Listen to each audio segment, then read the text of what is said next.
آپ 2 منٹ مجھے دیں گے اس کی بیک گراؤنڈ میں آپ کو سمجھاتا ہوں. یہ انہی دنوں میں یہ میرے پاس ایک رپورٹ ہے انٹرنیشنل ریلیجیس فریڈم کے نام سے. یہ پوری دنیا میں جہاں جہاں امریکہ کے تحفظات کا ان کو تحفظات ہیں, یہ پوری دنیا کے تمام ممالک میں جو مذہبی صورتحال ہے یا فریڈم کی, یہ اس کی پوری رپورٹ ہے.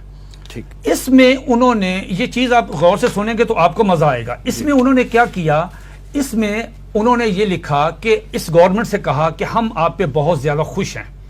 خوش اس بات گورنمنٹ سے مراد موجودہ گورنمنٹ, جی موجودہ گورنمنٹ بہت, کیونکہ رپورٹ اب آئی نا, ہم آپ سے بڑے خوش ہیں کہ آپ نے بہت زبردست کام کیا. ان میں 2-3 گنواتا ہوں.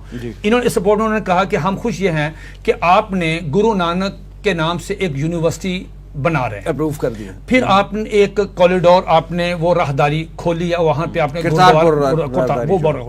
اس کے بعد انہوں نے کہا کہ ہم یہ بڑے خوش ہیں کہ آپ نے ہندوؤں کے جو مندر ہیں ان کی تزئین و آرائش کے لیے آپ نے لاکھوں روپیہ لگایا, جی رینوویٹ کر رہے ہیں. چوتھی چیز انہوں نے کہا کہ ہم اس سب سے زیادہ ہم آپ کو اپریشیٹ اور خوش ہیں کہ آپ نے آسیہ مسیح کو رہا کیا.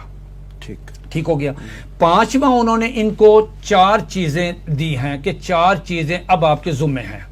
اسی میں لکھا ہوا ہے کہ آپ اقلیتی کمیشن کو, یعنی اگلا ٹارگٹ دے دیا. اگلا ٹارگٹ لکھا کہ اقلیتی کمیشن جو ہے اس کو آپ جو 2000 جیسے بیگ صاحب فرما رہے تھے کہ وہ 2014 میں 13 میں وہ چرچ حملہ ہوا تھا, تصدق حسین جیلانی جو چیف جسٹس تھے انہوں نے کہا تھا وہ بنائے, اس کے بعد رکا رہا کام فلاں. اب انہوں نے کہا کہ اس کمیشن کو آپ اس کو دیکھیں. نمبر 2 انہوں نے کہا کہ 3 کام اور ہیں. دوسرا کام یہ ہے کہ پاکستان میں آپ قانون توہین رسالت کو ختم کرنے کے لیے آپ اقدامات شروع کریں. یہ رپورٹ میں مطالبہ آ گیا. نمبر 3 انہوں نے کہا کہ قادیانیوں کو جو غیر مسلم اقلیت قرار دیا ہے اور جو ان کے خلاف تعزیرات پاکستان میں جو 298 سی تعزیرات پاکستان میں وہ اپنی تبلیغ نہیں کر سکتے, اس کو وڈرا کریں.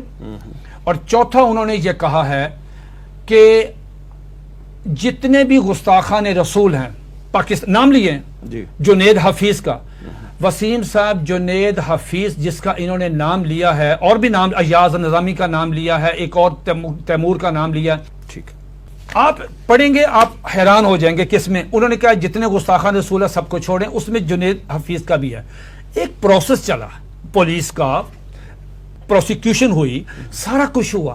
آپ ہمارے عدالتی معاملات میں, میں چیلنج کرتا ہوں کہ جو فیصلہ سیشن جج صاحب نے جنید حفیظ گستاخ رسول کے معاملے میں دیا ہے, اگر آپ اس فیصلے میں اس نوجوان لڑکے نے جو نبی کریم علیہ الصلوۃ والسلام کی توہین کی ہے اور اس توہین کی بنیاد پہ غیر اس کو سزائے موت ہوئی ہے, میں قسمیہ طور پہ آپ سے عرض کرتا ہوں کہ خدا کی قسم آپ اس کا ایک جملہ نہیں پڑھ سکتے. مجھے معلوم ہے کہ میں نے اس کا ترجمہ کس طرح کیا. گندی گالیاں. آپ کا سیشن جج ہے, لیکن کورٹ میں پھر سب ڈسکس ہوتا ہے نا. آپ کے ایس پی نے اس کی ایس پی نے تفتیش کی ہے. ایس پی تو جھوٹ نہیں بولتا. سیشن جج پہ تو کسی کا دباؤ نہیں تھا. ہم نے کوئی جلوس نکالا, کوئی جلسہ کیا.